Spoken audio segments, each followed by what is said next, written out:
TMNT Shellraiser is a Gerstlauer Eurofighter located at the Nickelodeon universe at the American Dream Mall in East Rutherford, New Jersey. The ride opened in October of 2019, breaking the record of the world's steepest drop at 121.5 degrees. The previous record holder was Takabisha at Fuji Q Highland, which this ride is a near clone of. This ride has tons of mixed reviews, from being a top 10 ride to one of the worst coasters ever. Today I'll be giving my thoughts and reviewing this massive Gerstlauer Eurofighter, so let's dive in. Get it? Because it's a dive, get it? Anyways, let's start with looking at the stats. 141 feet tall, 62 miles an hour, and 3,280 feet of track, 7 or 8 inversions depending on your opinion, and the world's steepest drop at 121.5 degrees. Those stats are pretty impressive alone, but being that this ride is completely indoors, that's insane. You start your experience by walking into the station, which has some slight theming with painted walls and has a pretty cool entrance sign at the beginning of the ride. Unfortunately, that's really it. The trains also have some really cool wraps, but you don't really notice that much. In my opinion, they could have done a little more, like theming the queue line or maybe putting some theming on the back wall that the ride is located against. Some more theming was most likely planned, however, due to the project being rushed and delayed multiple times, the theming was most likely cut, which is very sad. The biggest sin here is something that Takabisha does, but Shellraiser doesn't. Starting at the ride, you make a turn into a fairly steep drop. After you drop, you turn into a heartline roll. On Takabisha, this inversion is in the complete dark, so you have no idea it's there until you hit it. A lot of enthusiasts, including myself, think they should add an enclosure around the roll in the future, and they certainly could. Next up is a rolling Lsm Launch, which speeds you up to 62 miles an hour in 2 seconds. This launch kicks in hard, and you really feel the speed. This is one of the best launches I've ever experienced, and in my opinion, it rivals King Ka due to its strength. After the launch, you rise up into a giant inverted top hat, but shaped more like a very tall corkscrew, which you feel some really good positives going up into, and hang time at the top.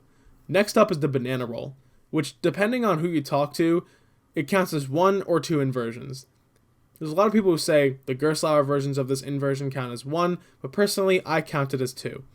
But if you don't, it's no big deal, it's just opinion. This inversion has a nice amount of whip and is taken at a very fast speed, which makes it super disorienting. Next up is a corkscrew, which is, once again, taken at a really fast speed.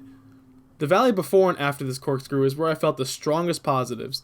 The ride really packs in the intensity and is constantly throwing these massive elements at you, and these Force 4 inversions really feature this. Next up is a twisted airtime hill, and believe it or not, it gives some really good air. Unfortunately, the airtime on this hill is greatly hindered by the over-the-shoulder restraints. Other than preventing the airtime, I actually really like these restraints. They're comfy and don't really compress your body, even if you get stapled. I have very broad shoulders and a fairly large body, and these are very comfortable to me. There isn't any headbanging on this ride either, so I can imagine if you're a person of smaller size or skinny, these will barely affect your experience. After the airtime hill, you fly until some breaks.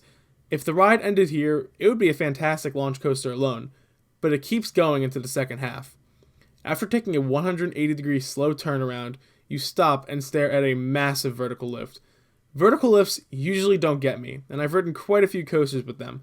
Fahrenheit of Hershey Park, Mystery Mine at Dollywood, Impulse at Knoebels, and my most experienced one is Hydrus at Casino Pier.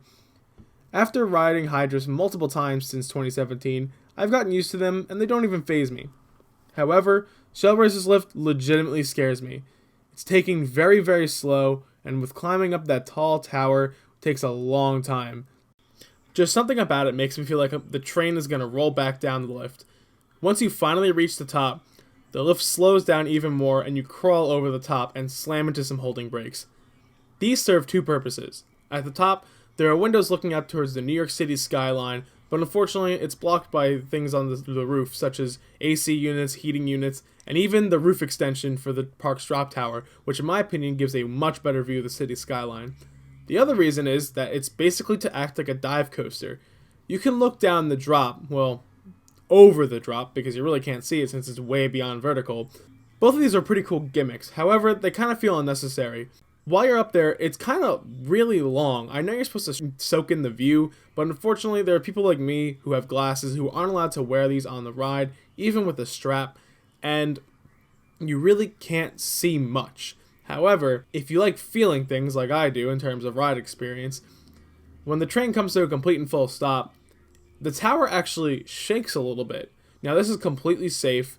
Towers and buildings in general, or structures in general I should say, are meant to shake when stress is put on them, because if they couldn't shake and they were just rigid, it would just crack and break. So the shaking is completely fine, however it does feel very scary when you're up there, that high up. And at a very steep angle, I add.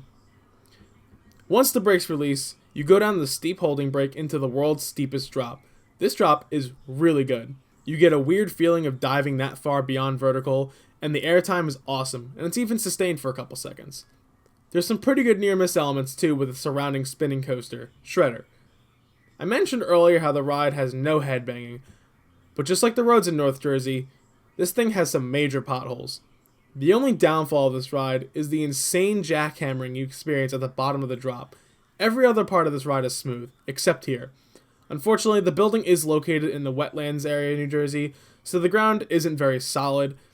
This could also be a major cause for the ride's roughness, along with the fact that it was sitting for multiple months before the ride even opened, and also it was sitting closed for months during the pandemic. Another thing I've noticed that it truly matters which trains you sit in. Over time, I've noticed train 4 and 6 are very, very smooth, and you barely feel the potholes. Trains 2, 3, and 5, I don't really know anything about. However, train 1 is an absolute nightmare, at least in my experience. This seems to be a trend with the other Eurofighters from what I've heard too. Mystery Mine of Dollywood was the same way. If you're really that affected by any roughness on a coaster, the back row is butter smooth, while up front you can feel those potholes, and recently a slight vibration in some of the high positive G moments. The same thing goes for Mystery Mine. So like I said, this might just be a Eurofighter thing. After the drop, there are 3 more inversions, with the dive loop, inverted top hat, and an Immin one.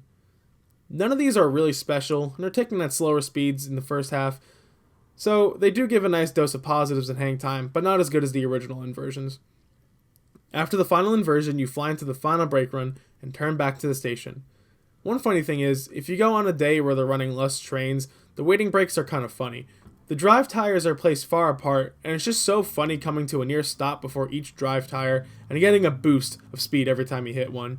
Nothing that really affects the ride, but it's just funny to me. So let's take a look at the good things about this ride. For the most part, the ride's very smooth. The ride features amazing positive forces, so if you're into that, you'll love this thing. The hang time is also strong with this one too. That launches out of this world and makes the ride good alone, and it really helps to start with a bang. That 121.5 degree drop is absolutely amazing, and it's really like nothing else I've experienced. When the ride is running 5 or 6 trains, the capacity is actually decent. Pre-pandemic, this park would get absolutely packed. However, on a day where the park was slammed, I've waited 30 minutes maximum for this. According to Gerstlauer, the max people per hour is 650 people, which is actually surprising for how fast that line would move. Which for the park it's at, it's not that bad. It's no 1,500 people per hour B&M, but it gets the job done. The only true negatives of this ride is the lack of theming and scenery, which isn't a game changer for me. It would just been nice to not look at a roller coaster in a warehouse.